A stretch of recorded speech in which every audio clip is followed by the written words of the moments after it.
محنت کشوں کے حقوق کے متعلق رسول خدا امام الانبیاء خاتم المرسلین جناب رحمت للعالمین صلی اللہ تعالی علیہ وآلہ وسلم کا یہ فرمان دل نشین ہے، محنت کشوں کے لیے دل نشین ہے، اور جو مخالف طبقہ ہیں ان کے لیے یقیناً انتہائی فکر انگیز بات۔ میرے محبوب علیہ السلام نے ارشاد فرمایا، اللہ تعالیٰ فرماتا ہے میں قیامت کے دن 3 شخصوں کے خلاف مدعی ہوں گا۔ مدعی وہ ہوتا ہے جو کسی کے خلاف شکایت کرے، اس کا دعویٰ کرے، اور آپ جانتے ہیں روز قیامت تمام چیزوں کا فیصلہ اللہ فرمائے گا۔ تو یعنی روز قیامت اللہ رب العالمین خود مدعی بھی ہوگا، دعویٰ کرنے والا بھی ہوگا، اور خود فیصلہ سنانے والا بھی ہوگا۔ اللہ تعالیٰ 3 لوگوں کے خلاف خود مدعی بنے گا، اور میں ان میں سے ایک وہ شخص ہے جس نے کسی کو اپنے پاس مزدوری پر رکھا، اس سے کام پورا لیا اور اسے مزدوری نہ دی۔ آج ہمارے ہاں ویسے تو دونوں طرح کے طبقات پائے جاتے ہیں نا، ایک طرف تو مزدوروں میں بھی یہ 2 نمبریاں پائی جاتی ہیں کہ وہ اس طرح سے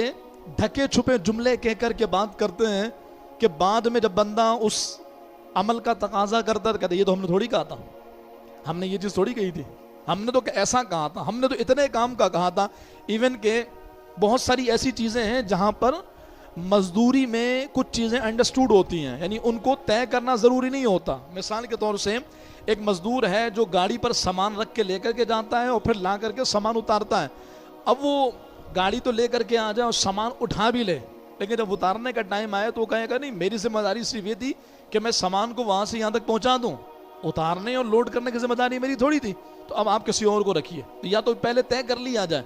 اور یہ حقیقت ہے، اس کے بارے میں رسول اللہ صلی اللہ علیہ وسلم نے واضح لفظوں میں فرمایا، حدیث پاک کا مفہوم ہے، سرکار نے فرمایا کہ بہترین مزدوری اور بہترین اجارہ وہ ہے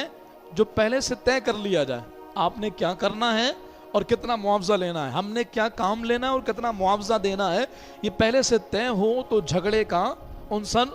کم رہتا ہے یا نہیں رہتا۔ تو ایک مزدوروں کے ہاں بھی یہ چیز موجود ہے کہ وہ 2 نمبریاں کرتے ہیں اور غلط بیانیاں کرتے ہیں اور سامنے والے کو دھوکہ دیتے ہیں۔ تو اگر کوئی ایسا ہے تو پھر تو اللہ کی بارگاہ میں وہ بھی جواب دے گا، مزدور ہو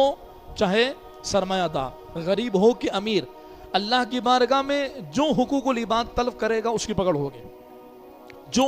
اللہ کی بارگاہ میں جو مجرم ہوگا اس کو سزا ملے گی۔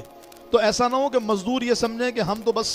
اللہ تعالیٰ ہمارے ساتھ ہے اور ہمارا جو مخالف ہوگا جو ہمیں حق نہیں دیتا اللہ تعالیٰ مدعی بنے گا۔ بالکل ایسا ہی ہے، لیکن یہ ان مزدوروں کی بات ہو رہی ہے جو اپنا کام، اپنی مزدوری اور اپنی محنت پوری کرتے ہیں، پھر ان کے ساتھ ڈنڈی ماری جائے۔ تو رسول اللہ صلی اللہ تعالی علیہ وآلہ وسلم نے ارشاد فرمایا کہ مزدور کا پسینہ خشک ہونے سے پہلے اس کی مزدوری ادا کر دو،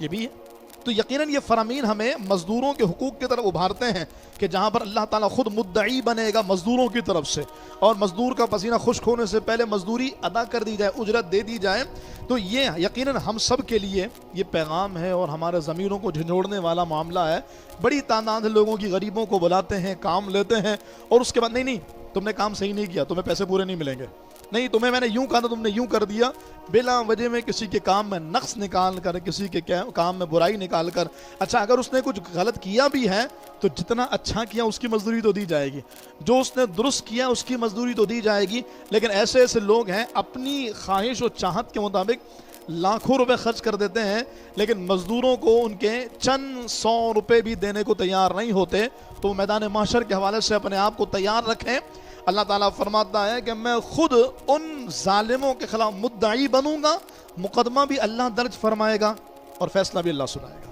اور پھر ایسے لوگ پھر اللہ کی پکڑ سے اپنے آپ کو کیسے بچا سکیں گے۔